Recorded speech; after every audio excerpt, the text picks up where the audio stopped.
Well, Ed has spent some more time with designer Sue Wong at the LA Art Show. She's best known for her dresses that honor the universal feminine energy. Let's take a look. Well, I was born a creative intuitive. So that means that basically the fields of knowledge that are contained within my being is not anything that is learned or derived from a higher institution of learning such as a university. I never really had a university education. I'm basically self-taught. So, you know, to me, the creative process, inspiration comes from a divine source. So when people ask me where the inspiration comes from, it's drawn from spirit essences, and it comes from the divine. And obviously this is a big business as well, and this is something I want to talk about as well. You've been in the industry for a long time.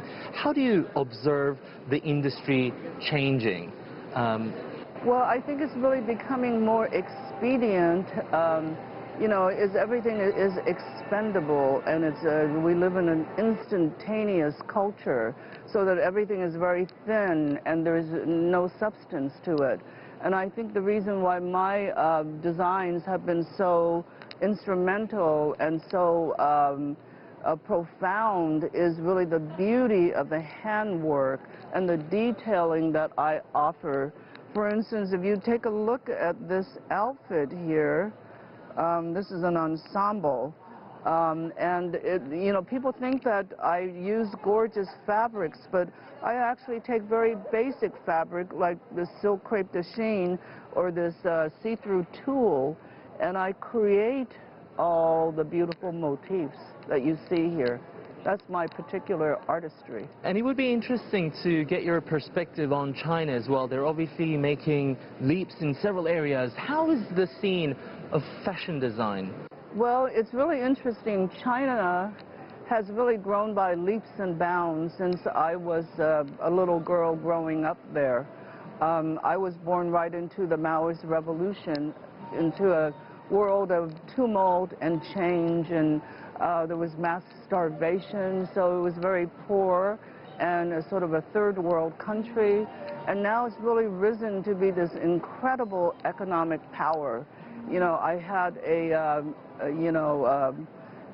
Taoist master who said the 19th century belonged to Great Britain, the 20th century belonged to America, the 21st century will belong to China, because its cities are modern and clean and very, very impressive.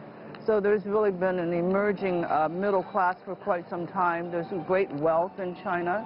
So along with the modernity, you know, you have an interest in fashion, of course.